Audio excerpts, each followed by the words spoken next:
Welcome to episode 128 of the Slightlee Daily Podcast. I'm by myself. I'm solo. I got new lights. I just went live on Instagram for probably about 30 minutes. It was nice. I actually had people in there. I had people in there with me, talking, enjoying my company. We were enjoying each other's company and whatnot. But yeah, I was setting up these new lights and stuff. Anyway, I want to make this very quick. It's 1 p.m. Saturday, March 5th. The meat and potatoes of this podcast is going to be my UFC 272 picks, but I also want to chat about a few things. And at the very end, I'm going to be opening this box of baseball cards because I'm going to be talking about the MLB.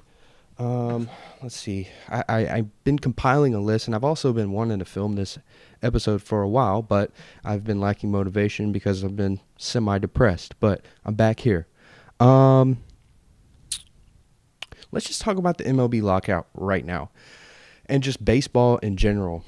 College baseball, MLB Lockout. So, just to catch you guys up on speed, basically, the players want more money. You know, the minor league players, the major league players, they want more money and more benefits. And they're like, we're not playing until we get this.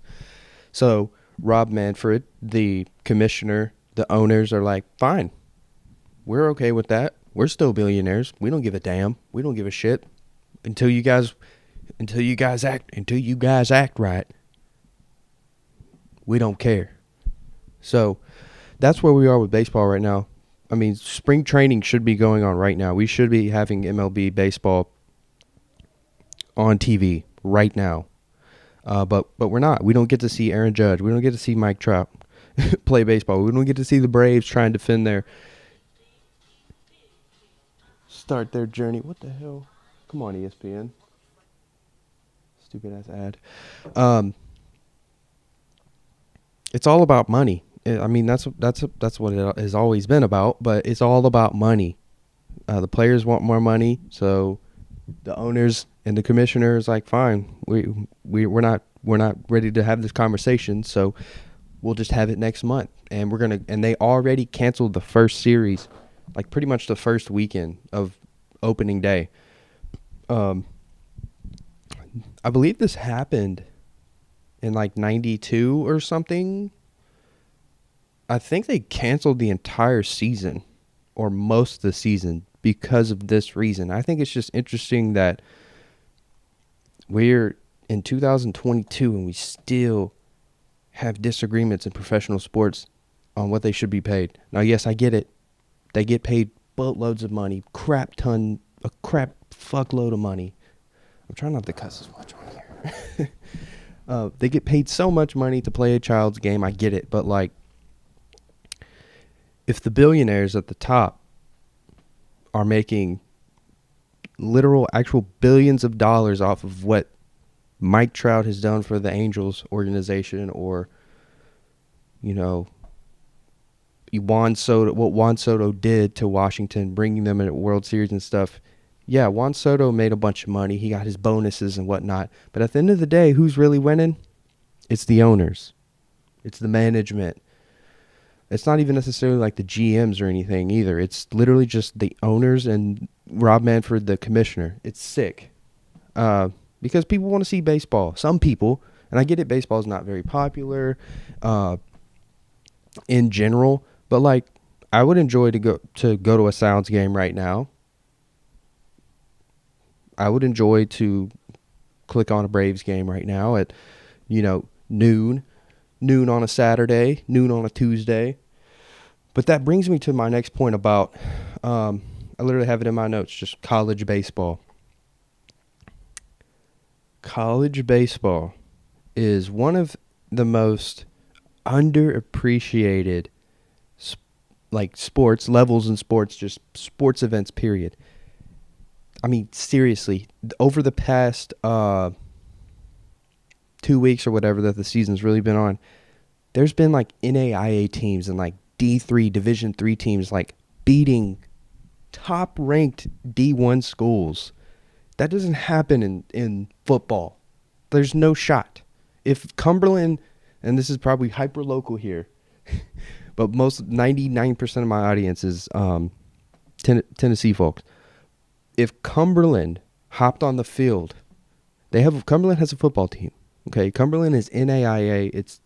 It's very small college. If Cumberland hopped on the field against Alabama, there's a 100% chance that they lose. There's no shot that they win. Like, that is a guaranteed fact. There's no way that they win that game. It's literally physically impossible. That's how God made it.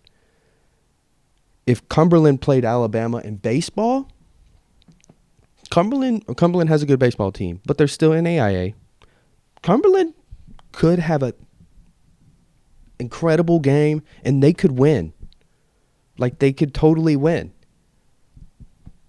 Because that's how baseball is. Basketball is in a weird kind of in between. You might have who beat Duke last year.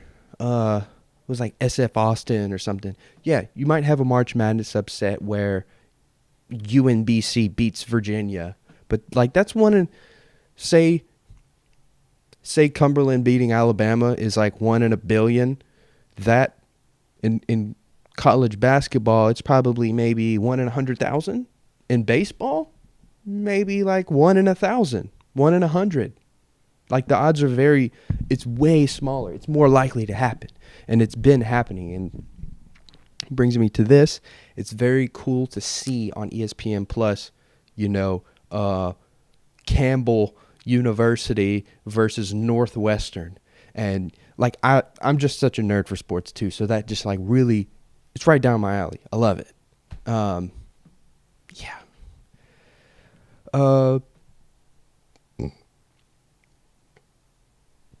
I want to talk a little bit about Euphoria, just because I feel like I have to. I have to get in this conversation. I have to be a part of it. I have to make this a clip to put on all my social sites. I'm not going to spoil anything, even though we're not a week removed, but I'm not going to spoil anything. It hasn't been a long time, but season 2 sucked. Okay. Euphoria is one of those shows. Let me really think about this before I get into what I'm trying to say.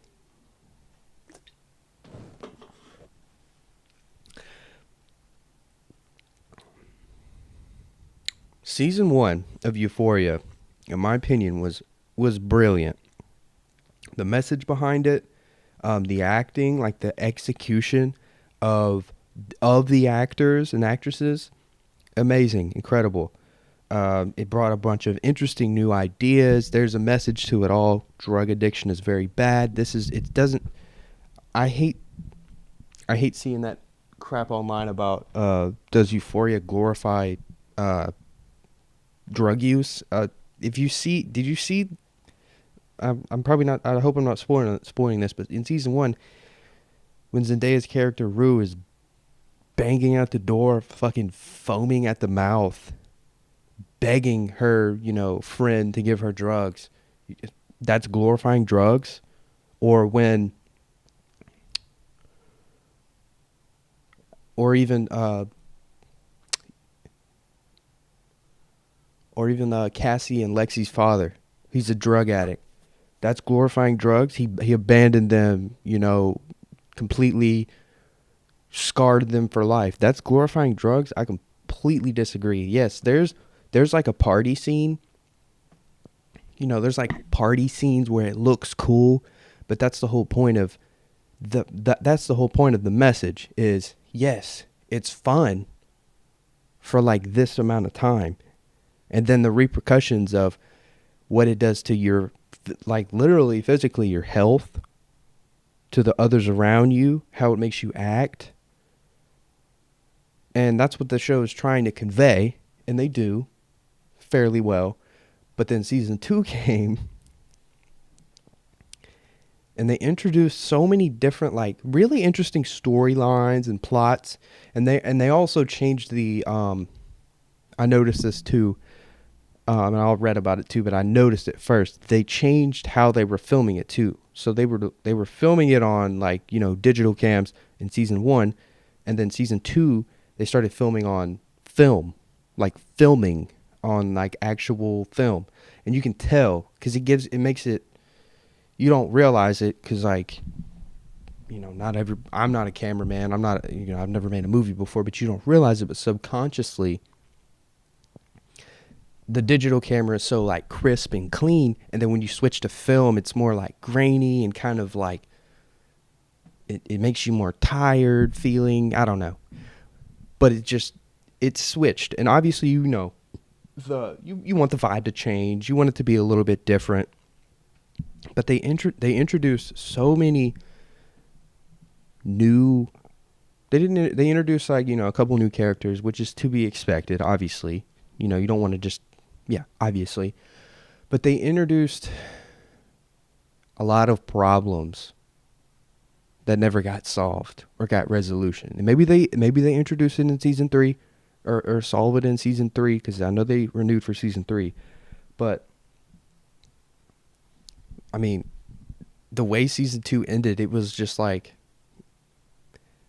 the ending of like a sappy, corny teen movie, and like la la la la la. They lived happily ever after. But it's like, wait, what about this? And what about her? And what happened to this? And why did this happen? No, like there was more questions. There was questions coming into season 2, and then that didn't get answered from season 1, and then they introduced more in season 2, and they still never answered them. So I'm gonna check out season 3 in fucking 2 years or whenever the hell it comes out, but I wasn't really impressed, honestly. I liked season 1 a lot. It was beautifully written. It had a lot of messages. It was just interesting, intriguing. It had it was just a new show, And yes, at the end of the day, it's a high school, the life of a high schooler show. We've all seen it a million times, but it's a different twist. It's interesting, but I just had to say that, and I'm done. Anyway,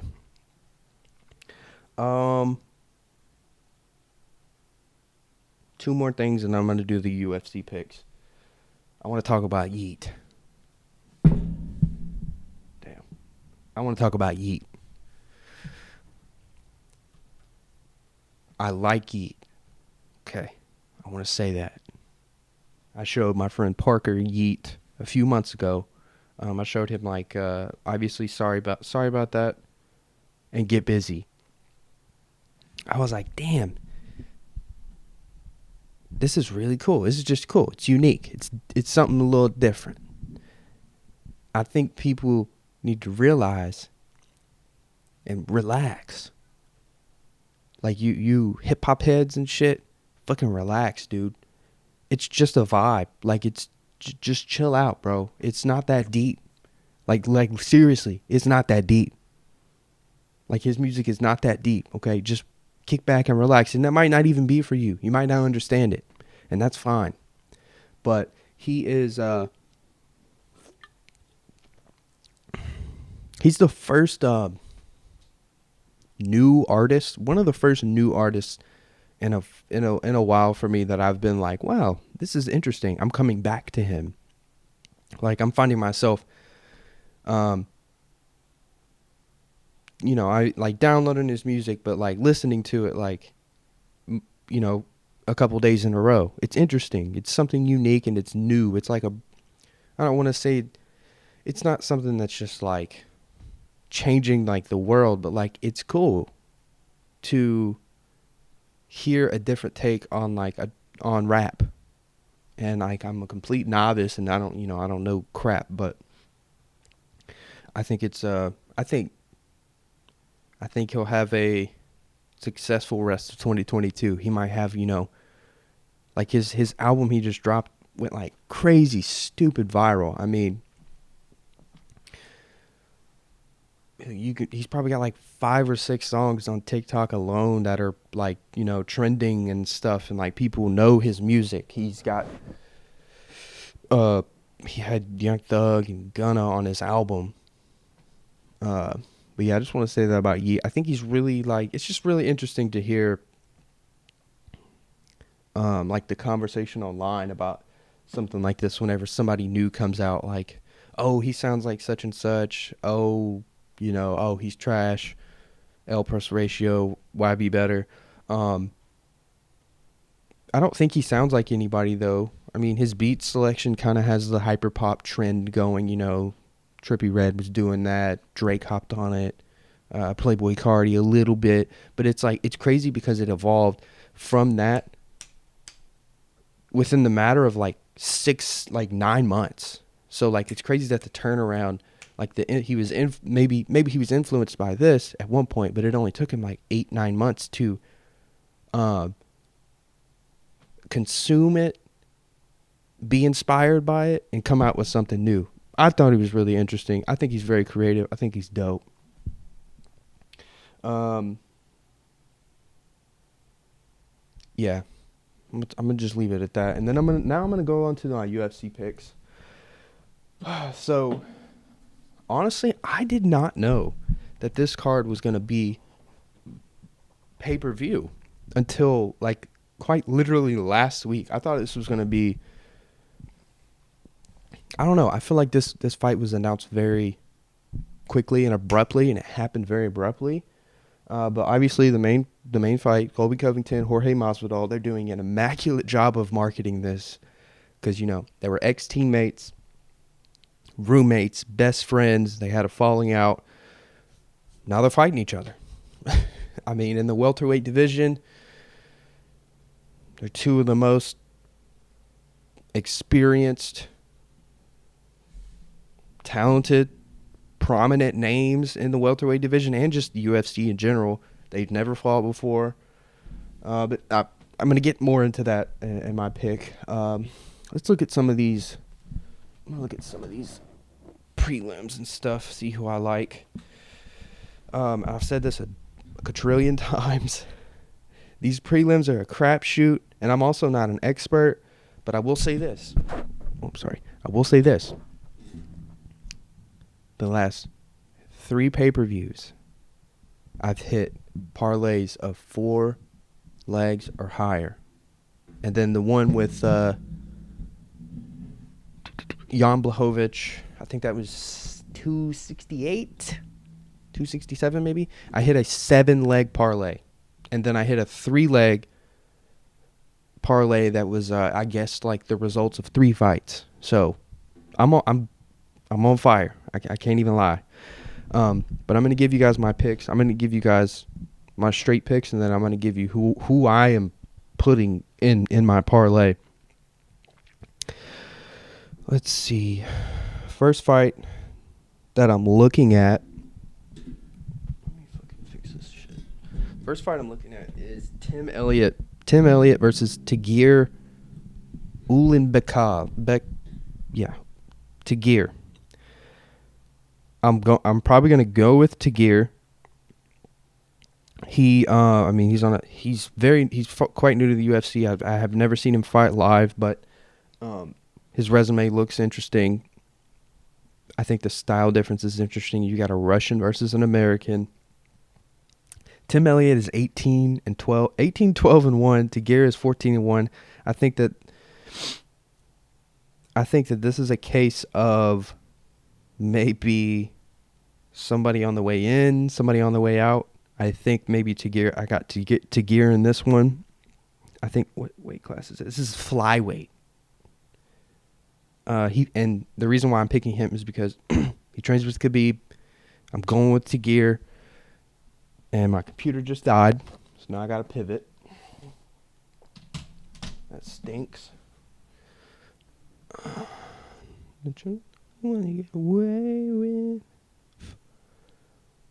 I was listening to Pure Souls before I got on here. That's such a good song, bro. Roddy Ricch went off. Okay. Tagir Ulanbekov. Early prelim. Versus Tim Elliott. 125 weight class. He's a minus 230 favorite. I mean, it's probably pretty obvious. Yeah. Tim Elliott is, let's see, 1, 2, 3, 4, 5, 6. In his last 6 fights, he's 2-4. Tagir all the way. maybe even by submission. Okay, which one do we like next? Let's see. Okay, I like this Jalen Turner guy, also in the early prelims. I watched him actually fight on this card. This is a lightweight class.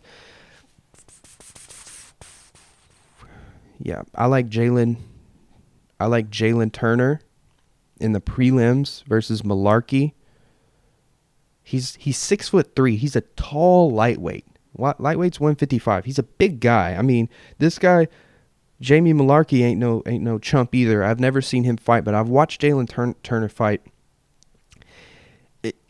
It says that he's a striker on here, but his last 2 fights, if I'm not mistaken, he's won by submission. Yeah, he's won by submission twice in a row. I think he could be one of the. I think if he wins this fight, people will start to talk about him a little bit more. I mean, the last time he lost was just by decision, and that was in 2019. I like Jalen Turner. So we got Tagir, Jalen Turner. Early prelim. Yeah, we're taking Nurmagomedov. Duh. I shouldn't even have to say anything. Umar Nurmagomedov. He's Khabib's cousin or something. And he has one fight in the UFC and he won by submission. He's 14-0, 13-0. We're taking him. Duh. So Tagir, Umar, Jalen Turner. We're fading Greg Hardy. Screw Greg Hardy. He stinks. We're taking Spivak out of, where is he even from? I actually bet on him in the last fight and he lost. So yeah, we need a nice bounce back right here. The last 2 times Greg Hardy has fought, he's gotten KO'd. We're fading Greg Hardy. It's Spivak all the way. I like Kevin Holland. I like Kevin Holland right here against Alex Oliveira. Oliveira is old. Yes, he's fairly established in the UFC. He's lost 3 times in a row. I don't like his fighting style. I think he's on the way out. I don't think he'll ever win a fight again. Kevin Holland, the last time he fought, and his resume is fairly, I mean, come on. He's lost to Martin Vettori, who got a title shot. Derek Brunson, who got a title shot.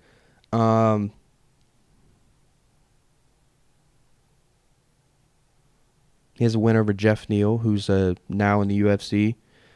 He doesn't necessarily have like a signature win, but I like the way he fights. He's entertaining. He's the guy on Instagram and stuff that like he's literally like chatting and talking while he's getting his ass whooped. I like Kevin Holland in this fight. I almost don't want to pick this one because I don't know a lot about him, but I've been seeing the UFC like push him heavy. But Bryce Mitchell, Thug Nasty, I didn't know who he was. I'm gonna be honest. I completely actually I wrote him off because I thought Edson Barboza is gonna win. And maybe I'm wrong, and maybe I'm gonna eat my words right here. But I'm riding with the hype, and I'm going with Bryce Mitchell.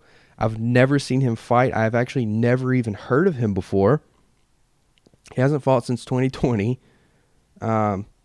Decision, submission, decision. So, featherweight, I'm going with Bryce Mitchell. I'm riding the hype. I was going to pick Barboza because he's a legend, semi-legend in the game. You know, he's a veteran, not a legend. We'll say veteran in the UFC. He fought Khabib, I think. I mean, Khabib obviously won. Let's see. Yeah, he fought Khabib. He fought Khabib, and he lost, but he only lost by decision. So he's got the resume, really. Like, he really does. He's been in UFC since 2011, 12 years. I mean, he has a win over Paul Felder, Anthony Pettis, Benil Dariush, Dan Hooker. But his last fight, he did not look good against Giga Chikadze. So we're going with Bryce Mitchell.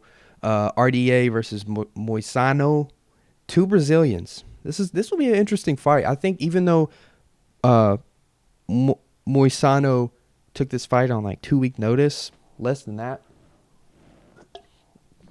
I think this will still be a good fight. RDA is a veteran as well. I don't know much about Renato at all. I'm just gonna throw RDA in there. Let's see. He's a former champ at the welterweight division. He has wins over, good Lord, he's been fighting since 2008 in the UFC, and then professionally since 2004. He has wins over Cowboy. He also lost to Khabib by decision, which is interesting. Nate Diaz, Anthony Pettis, Cowboy again. He had 2 title defenses, lost to Eddie Alvarez. Robbie Lawler, he got another title shot, which I think this was an interim shot belt, and he lost to Colby Covington, lost to Usman. I like RDA. He's just a veteran in the game. And now we're getting to the main event: Jorge Masvidal versus Colby Covington. I feel like the obvious. I'm taking Colby Covington. Yes, he's a minus 300 favorite. I feel like somebody's gonna get knocked up out. I think Covington is going to knock Jorge Masvidal out. First round. I think this is going to be bloody. This fight is going to be bloody. I feel like. I don't think the reason. All right, so let me retract here. I think the real reason why I like Covington here is you got to look at their common denominator here. They've both lost to Kamaru Usman twice. Okay, both of them. They've both been TKO'd or KO'd, and they both lost by decision. Colby Covington's, when he got finished by Usman, it was sort of controversial. Usman was definitely whooping his ass, but it was maybe a quick stoppage. Jorge got knocked the fuck out. Okay, I love Masvidal. I'll watch every fight Masvidal fights till he retires. Jorge got clean knocked out. Okay, Colby was still awake when he got TKO'd. And that was also 2 years ago. When Colby fought Usman just a few months ago, he might have won a couple of those rounds. He looked good in the fight. So basically you got to look at who's in better shape right now. Who's fighting better? Who's in better fighting, tip-top fighting shape? Colby Covington. And I'm going very bold, and I'm saying Colby Covington by knockout in the first round.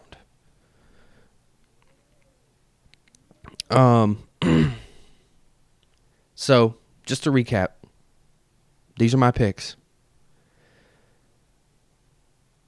Tagir,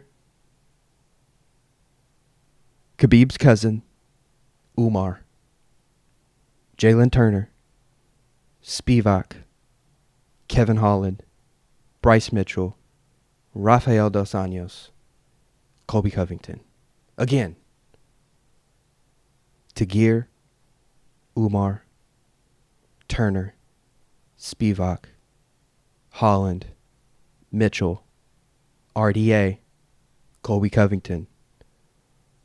Colby Covington by knockout in the first round. If you want to throw $1 on the first round, I'm sure that the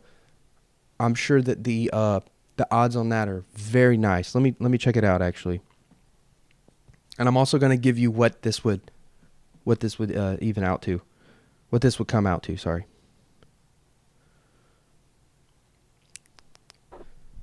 Okay.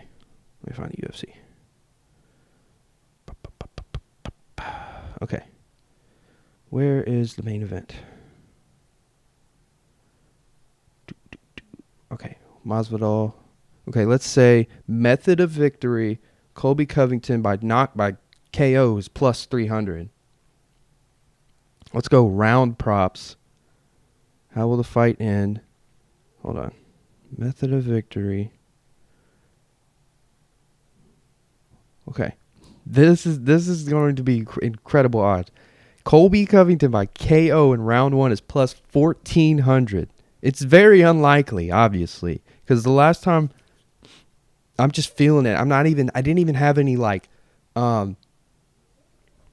didn't even really have any reasoning for it. I just went with my gut and my instinct right here, and I don't know why. I mean, dude, he has a knockout over Tyron Woodley.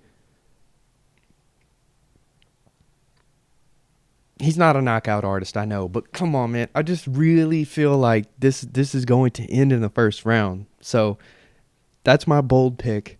I'm gonna go Tagir by submission, and Jalen Turner by submission. Those are my prop bets. I'll tweet out some more of what I'm doing, but I'm gonna go ahead and put together the parlay that I had. Spivak. Hold on. Let me put them all together. Tagir, Umar. And these are all just money line that I'm putting together. Turner, main card. Mitchell, Holland, RDA, Covington. So that's 8 picks, okay? And that evens out to $14.50. So if you put $1 on that, you win 15. If you put 5 on it, you win 72. This is what I'm going with. My advice on betting UFC, say you put in that 8-leg parlay. Only put a small, a quarter unit on it. So say your unit is $5. Put $1.25 on it. And then what I recommend, or what I find fun and entertaining, is to I'm talking literally each fight. So say, the early prelims, you put $1 on how you think the outcome of the fight will be. So say you're watching the Kevin Holland fight. You're like, okay, I think this fight will end by decision. So you put $1 on that. Another tip is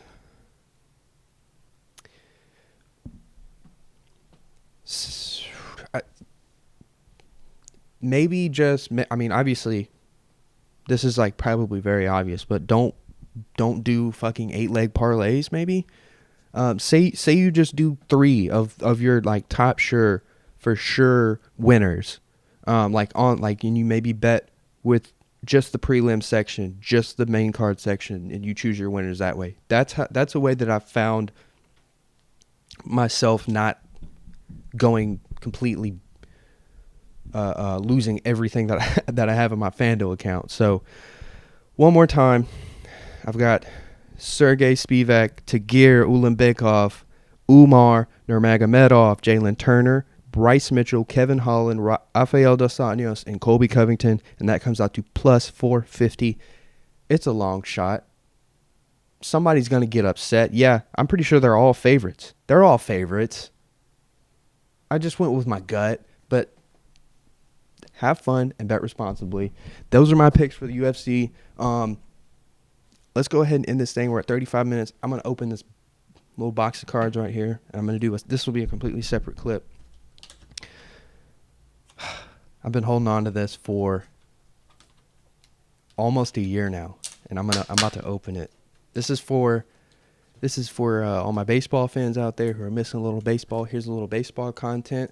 Topps 2020 baseball, 2021, sorry. 75 cards in here. There's one exclusive Chrome 70 Years of Topps baseball insert, 5 1952 Topps Redux 2021 insert, one Chrome 1952 Redux 2021 card. Don't know what all that means necessarily, but here we go. I've been waiting for this day for about a year, and you're getting it on camera. So I'm getting it on camera, not you. If I can fucking open this shit.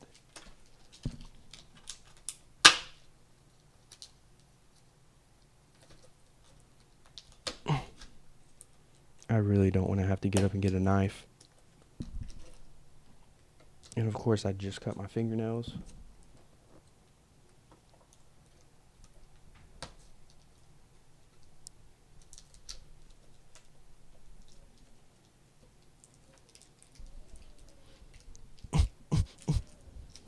me see if I can.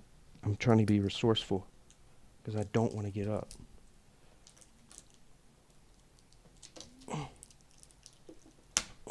I'm not cutting any of this either. Looking like a straight up idiot. God damn. God damn.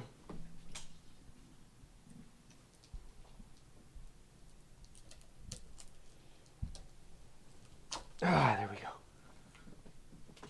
Here's a random earring that Marlena left over here. All right, here we go.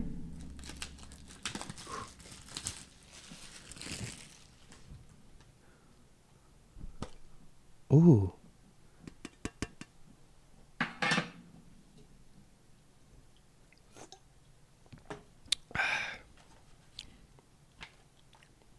Hold on, let me see what this looks like.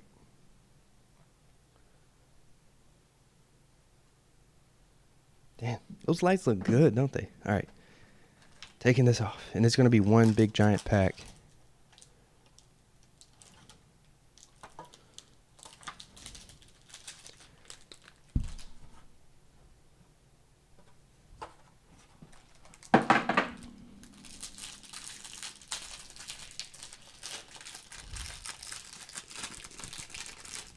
This is for all my baseball fans out there who need a little baseball action, specifically MLB action.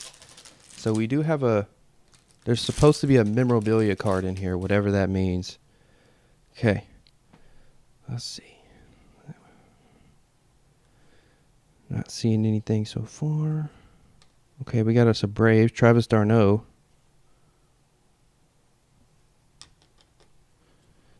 I'm not going to sit here and show you all 78 cards.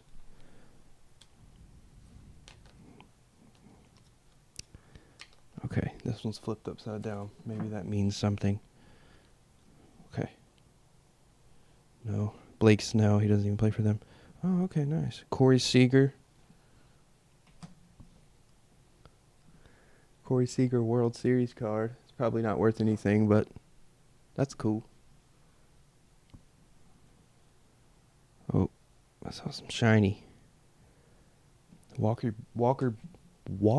Buehler. Ooh, I pulled 2 Dodgers in a row. Vandy guy, big Vandy guy. And then this one's pretty cool right here. Another Tennessee connection, a Mookie Betts base card. That's really cool, actually. Went to home Brentwood. Mookie Betts base. That's actually nice. And it's in good shape, too. All right, let's keep going. Okay, Miguel Cabrera, legend. Gio Gonzalez. Oh, we got a Padres. Mitch Moreland. I'm a Padres fan, by the way. Ooh, nice. Mike Trout, base. That's cool. Mike Trout and Mookie Betts. Okay, we're almost to that shiny. Luke Voigt. Okay, we're here. All right. I'm going to show you guys first. What is it? Is it nice? What is it? Can you see it? Ooh, I don't know what that is. Jake Bowers, Cleveland Indians. I wonder if this is numbered. It's not. Pete Alonso. Ooh. This is kind of neat. This is Don Mattingly. Look at this.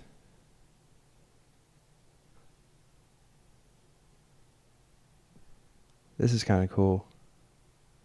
I know he doesn't, it's like a throwback player. It's kind of corny, but that's neat. Justin Verlander, fake autograph. Sonny Gray. There's another Tennessee connection.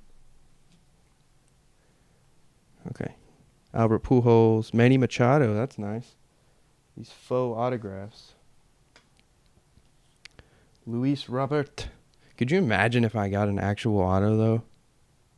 Okay.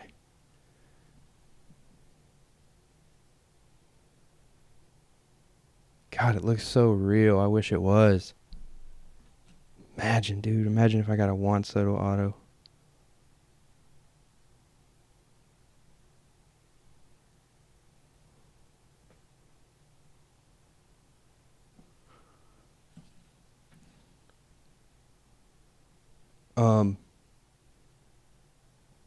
Hold on.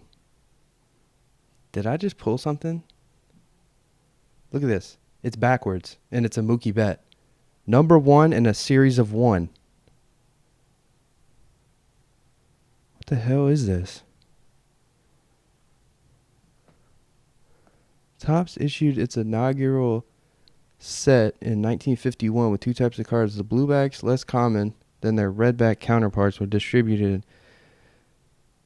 Damn, dude, I thought this was something nice. I thought it was about to be like an autograph or something. All right, I think that's pretty much it. I think the rest of these are base. Rookie card, rookie card.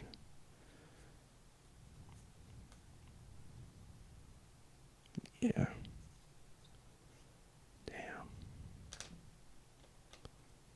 I thought it was supposed to be something nice, man. Adam Frazier. I thought I was supposed to get like a patch or something in here. Oh, nice. I have this already. Tatis. Now I got 2 of them. I'm confused. Aroldis Chapman and... Okay. All right. That was cool, I guess. I don't really know. I think this is a cool card. I think this might be rare. But anyway, hope you guys enjoyed this little episode right here. I know it was all over the place, but yeah. Thank you guys for watching.